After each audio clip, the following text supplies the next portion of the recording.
इधर देखो महाराज, आप तो दया के एक पत्थर और। महाराज बोलो ना महाराज, एक पत्थर और कम कर। चलो ठीक है कर दो।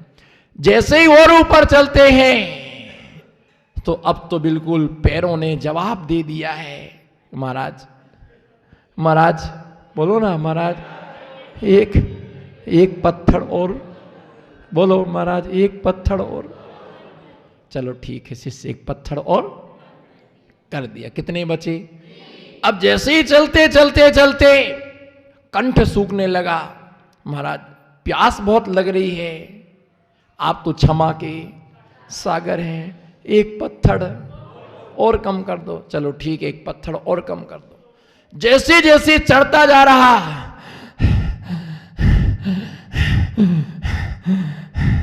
ऐसे हाँप रहा, ऐसे हाँप रहा। महाराज महाराज बोलो, अब तो बोलो महाराज। महाराज महान तपस्वी हो, सब पर दया करते हो। बोलो सब पर, हम पर भी, हम पर भी। बोलो प्रवीण भैया, हम पर भी। मैंने कम मना किया, हम पर भी। बोलो हम पर भी दया करो, करुणा करो। एक पत्थर और। बोलो बहन जी, एक पत्थर और कम। चलो छोड़ दो, छोड़ दिया। अब थोड़ी राहत में, बोलो अब थोड़ी राहत में, राहत में राहत आई। और चाहत में, राहत में राहत में, चाहत में चाहत, और राहत में राहत आई। कोई बात। अब महाराज इतना आपने उतरवा दिया, आप एक बचा वो भी छोड़वा दो। चलो छोड़ दो। 6 पत्थर लेकर के ऊपर चढ़ नहीं सका, उसमें रो रो दिया। ऐसे मोक्ष मिलता है भैया, जब तक तुम्हारे हृदय रूपी थैले में क्रोध, मान, माया, लोभ, राग, द्वेष, ये 6 पत्थर तुम्हारे अंदर रखे हुए हैं, तब तक तेरे को मोक्ष मिलने वाला नहीं है। और ये पत्थर तुम गुरु के बिना बाहर फेंक नहीं सकते हो। अगर तुमने बाहर फेंका तो कीचड़ तुम्हारे ऊपर ही क्या होगा? कीचड़ तुम्हारे ऊपर ही क्या होगा? कीचड़ तुम्हारे ऊपर कीचड़ आएगा, है ना। गुरु से ही कहना पड़ेगा, एक क्रोध का पत्थर त्याग करा दीजिएगा, मान का पत्थर त्याग। जब तक ये निकलेंगे नहीं और हृदय तुम्हारा खाली होगा नहीं, तब तक तेरे को मोक्ष मिलने वाला। बोलो पटवारी जी, जब तक तुमको ये निकलेंगे नहीं तब तक मोक्ष मिलने वाला। चाहे आज छोड़ो, चाहे कल छोड़ो या परसों छोड़ो, इनको त्याग तो करना ही पड़ेगा। और जब तक ये राग, देश, मोह, है ना, क्रोध, मान, माया, लोभ, जब तक ये छूटेंगे नहीं, तब तक कुछ भी तुम्हारा होने वाला। जहां हो वहीं के वहीं रहोगे, वहीं पड़े रहोगे, वहीं जन्म और मरण तुम लेते रहोगे। पर संसार के बंधनों से तुम्हें छुटकारा मिलने वाला नहीं है। तुम जेल से नहीं छूट सकते, संसार से तुम कैसे छूट सकते हो? जेल से नहीं छूट सकते हो तो संसार से कैसे तुम छूट सकते हो? नहीं छूट सकते हो। कोई कितनी भी सिफारिश कर दे, कितना भी तुम्हारा सपोर्ट कर दे, पर कर्म ऐसे छूटते नहीं है। कर्म ऐसे छूटते नहीं है भैया। मोक्ष के लिए जन्म जरा मरई, है ना, जन्म जरा अनि बुढ़ापा, मैं मरणई अनि जन्मो जरा अनि इनसे शाश्वत, अनि जन्म जरा रोग और मरण, दुख है शोक दुख, भय से रहित अतिंदी सुख बाला, परम कल्याणमय तत्व, है ना, ही निर्वाण कहा गया है। मोक्ष या तो जाता नहीं है। बोलो मोक्ष या तो, वो जो चला गया वो वापिस कभी, जो चला गया वो कभी वापिस आता नहीं है। मोक्ष बार बार नहीं होता है, मोक्ष एक बार होता है। कितनी बार होता है? मोक्ष बार बार नहीं होता है, मोक्ष एक बार होता है। सिद्ध भगवान वापस लौट के कब आएंगे? बोलो 10 पैसा कब आएंगे लौट के? मोक्ष से वापस कब आएंगे? नहीं आएंगे। आप फोन करोगे तो अभी नहीं आएंगे। और 45 लाख योजन की सिद्ध शिला है। कितने लाख योजन की? उस पर इतना सा भी स्थान नहीं है कि जहां कोई सिद्धि विराजमान ना हो। एक सिद्धों में अनंतानंत सिद्धि क्या है? समाहित है एक सिद्ध में। और मोक्ष जाने की जल्दी मत करो, मोक्ष जाने की जल्दी मत करो। मोक्ष मार्ग पर चलने की जल्दी करो। जितने जल्दी मोक्ष मार्ग पर चलोगे उतने जल्दी मोक्ष मिलेगा। एक व्यक्ति ने प्रश्न पूछा, एक व्यक्ति ने कहा आपने गलत दीक्षा ले ली। मैंने पूछा क्यों?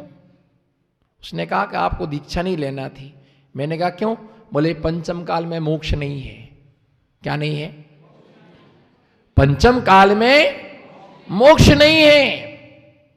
मौसम सर्दी का था, मौसम। उसने कहा कि आपने दीक्षा गलत ले ली क्योंकि पंचम काल में मोक्ष नहीं होता है, और मोक्ष नहीं तो मोक्ष मार्ग पर चलने से क्या फायदा है। तो मैंने उससे कहा एक काम करो, सर्दी का मौसम था, आम के बगीचा में जाओ और एक आम लेकर के आओ। क्या कहा?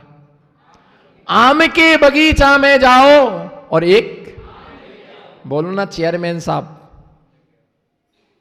आम के बगीचा में जाओ और एक आम लेकर के आओ। उस कहने लगा महाराज बिना मौसम के आम कहां मिलेगा। मैंने कहा बहिष नहीं करने का, बगीचा में जाने का। जाओ। मन मार करके बगीचा में गया, देख करके आया। मैंने कहा आम है क्या? बोले नहीं, आम नहीं है, आम का, बोलो आम नहीं है, आम का पेड़ है। मैंने पेड़ तो है ना? बोले पेड़ है। हमने कहा जब पेड़ है तो कभी ना कभी, पेड़ है तो कभी ना कभी आम आएगा। उसका भी मौसम होता है, आम के आने का मौसम होता है, और मौसम के अनुसार तुम्हें क्या मिलेगा? फल मिलेगा। मैंने कहा अभी पंचम काल में मोक्ष नहीं है, पर मोक्ष का मार्ग है। और अगर मार्ग है तो कभी न कभी क्या होगा? मोक्ष जाने का जो मौसम है उसका नाम है चतुर्थ काल। मोक्ष जाने का जो मौसम है उसका नाम क्या है? चतुर्थ काल। मोक्ष में जन्म नहीं है, मोक्ष में मरण नहीं है, मोक्ष में संयोग नहीं है, मोक्ष में वियोग नहीं है, अपने पराये का कुछ भी वहां पर भेद नहीं है। वहां पर सिर्फ आत्मा के स्वभाव में लीन रहते। किसी ने पूछा सिद्ध भगवान मोक्ष में क्या कर रहे हैं? बोलो बिने भैया, सिद्ध भगवान मोक्ष में, पूछो सिद्ध भगवान मोक्ष में क्या कर रहे हैं? आपका इंतजार कर रहे, आपका इंतजार कर रहे। एक कब आएंगे? तो ये बोले कि हम भगवान का इंतजार कर रहे कि भगवान नीचे, तुम भगवान का इंतजार करते रहो, भगवान आने वाले नहीं है। और जैन कुल में जन्म लेने वाला व्यक्ति अगर मोक्ष की भावना नहीं बनाता कि मुझे मोक्ष की प्राप्ति हो, तो समझना अभव्य है वो। मोक्ष फल प्राप्ताय फलम निरपामति। बोलो मोक्ष फल प्राप्ताय, मोक्ष फल प्राप्ताय फलम निरपामति। बहुत बढ़िया। इतने से अगर मोक्ष मिल जाता, ऐसे पूजन करते हैं ना, तो ओम निशि देव सास गुरु विद्यमान बीस आनंदन सिद्ध परमेष्टि भ्यो क्षुधारो विनाशनाय नैवेद्यम निरपामति। हो क्या हो गया? लाइट चली गई क्या? नहीं, समय हो गया? नहीं हुआ? बोलो ना, समय हो गया? नहीं हुआ? कब तक संसार में भटकना है भैया? ये ध्यान रख करके चलना कि मोक्ष ऐसे नहीं होता है।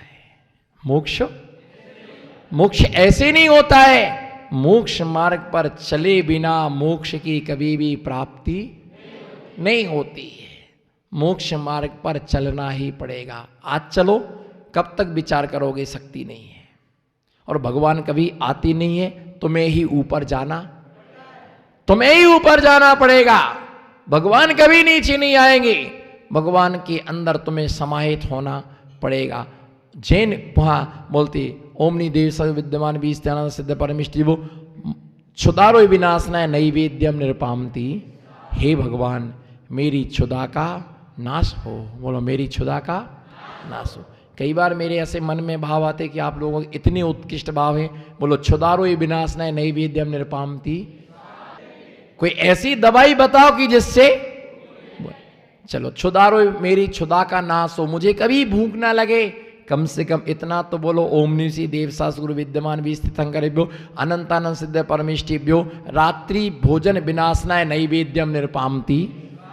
कि भगवान मुझे रात को भूख ना लगे, इतना तो नियम लो कि हमें कम से क्षुधा का नाश जाबो तबो, कम से कम इतना नियम तो करो कि मुझे रात में, तो वो भी रात्रि भोजन का त्याग है पर फरारू का छूट, फरारू का त्याग नहीं है। पूजा पढ़ती 24 सिरि जिन चंद आनंद पद जजते हरते भव फंद पावत मोक्षमयी। अब सुनो, अब नया सुनो। ये तो पुराना है, आपने जिनवाणी को पढ़ दिया, पर मैं कुछ उल्टा पुल्टा करता ही रहता हूँ दिन भर, कुछ ना कुछ दिमाग चलता ही रहता है। सेंगड़दाना, तिल पपड़ी, गुड़ पपड़ी, काजू कतली, बादाम कतली, पिस्ता कतली, खसखस का, मैंने नहीं बोला, खसखस का, गाजर का हलवा, लौकी का हलवा, इतना सब कुछ, आम पपीता केला, 2 गिलास दूध, कटोरा भर रबड़ी, फिर भी सवेरे बोलते पेटू राम दुखी है, पेटू राम। बताओ रात्रि भोजन का त्याग है, कितना माल खाते हैं, कितना माल खाते हैं, फिर भी शांति नहीं कि हम रात में भोजन नहीं करें। क्या करें, बाहर जाना पड़ता है तो बना करके लेके जाओ, टिफिन लेकर के जाओ, पराठा लेके जाओ। अरे क्या करें, ठंडा हो जाता है तो रसना इंद्री को जीतो। आज के समय में सब मिलता है बाजार में, जैसा तुम चाहो वैसा तुमको मिलता है, जैसा तुम चाहो वैसा तुम्हारे लिए भोजन मिलता है, वैसा तुम्हारे लिए मिलता है। कई बार पूछो आलू का त्याग है तो बोलते महाराज जी का त्याग है। महाराज जी का खुद का त्याग नहीं है, महाराज जी का त्याग है।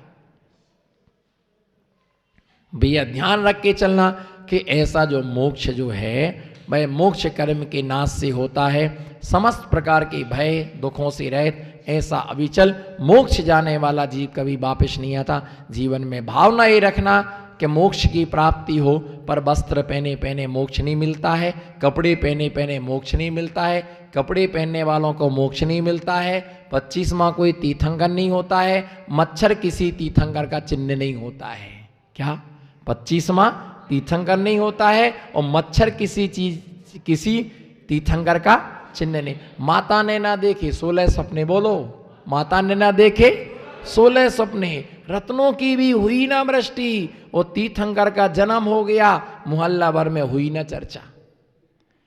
माता ने ना देखे 16 सपने, रत्नों की भी हुई ना वृष्टि, तीर्थंकर का जन्म हो गया, मोहल्ला भर में हुई ना। किसी को पता नहीं हो तीर्थंकर भगवान का क्या हो गया है। तो भैया ऐसी है ना, अस्तित्व के बिना मान हो रहा है, अस्तित्व के बिना मान हो रहा है, गुरुओं के बिना ज्ञान हो रहा है। साधुओं का जीवन बीत गया जंगलों में, कुछ लोगों को एयर कंडीशन में आत्मा का ध्यान हो रहा है, कुछ लोगों को एयर कंडीशन में, कुछ लोगों को खाना नहीं चाहते हैं। इधर देखो, पक्का मुमुक्षु, देखते रहो निहारते रहो, खाना नहीं चाहते हैं, लेकिन क्या करे, खाना, आत्मा भिन्न है, शरीर भिन्न है, और मच्छर ने काटा दोनों खिन्न खिन्न है। आत्मा देखो तो इन ढोंगियों की आत्मा, आत्मा भिन्न है और शरीर भिन्न है, और मच्छर ने काटा तो दोनों भिन्न खिन्न खिन्न। जब तक पंखा चलता है तब तक माला आराम से चलती है, और हवा आना बंद हुई लाइट वालों को ऐसे डंडे मारे जाए, ऐसे डंडे मारे जाए लाइट वालों को। बिल भरता हूँ, सब कुछ करता हूँ, फिर भी लाइट, सालों को पकड़ पकड़ के ठोका जाए, पानी में धो धो करके निकाला जाए, है ना, पैसे लेती, लाइट बंद कर दी, मालूम नहीं माला फेरे रामकली। ऐसे भाव हो जाती, ऐसे भाव हो जाती कि सामने बंदूक होती 3-4 को तो। अब बताओ, देखो आप माला फेर रहे हो, कहां देख रहे, कहां देख रहे हैं? पंखा देख रहे हैं और सोच रहे अगर एसी होती तो दान तो करो, निकालो। मंदिर का पंखा चालू है तो चालू है, किसका काम है बंद करना? और चालू करना किसका काम है? चालू खुद करते हैं और बंद बिल कहां से जाता? जो तुम दान देते उसी से बिल भरता है। कोई आचार्य कुंद कुंद स्वामी ने शास्त्र में नहीं लिखा है बिल भरने का दान है? बिल भरने का कोई से मांगो कि बिजली का बिल भरना है, देना दान, नहीं देते भैया, ध्यान रख के चलना, उसी में से जाता है। इसलिए जब तक अनुकूलता रहती तब तक धर्म ध्यान चलता है, और विपरीतता आने पर आत्मा के परिणाम विकृत हो जाते। इसलिए अपने समत्व की साधना करें, समत्व की आराधना करें, जिससे आत्मा से लगे हुए कर्मों का नाश हो, दुखों का क्षय हो, कम्मक हो, कर्मों का क्षय हो, बोहिला हो, बोधि की प्राप्ति हो, सुगई गमनम, सुगति में गमन हो, है ना, जिन गुण संपत्ति हो मध्यम, मुझे जिनेंद्र भगवान की गुण रूपी संपत्ति की मुझे प्राप्ति हो। चूँकि मेरे बोलने की कैपेसिटी बहुत है, पर आप लोगों की सुनने की कैपेसिटी समाप्ति की ओर है, इसलिए आज विजयदशमी के उपलक्ष्य में मैं आज के प्रवचन को संपन्न करके आपको डिस्काउंट दे रहा हूँ। ओम नमः, सबसे क्षमा, सबको क्षमा। चलो शांतिनाथ भगवान की।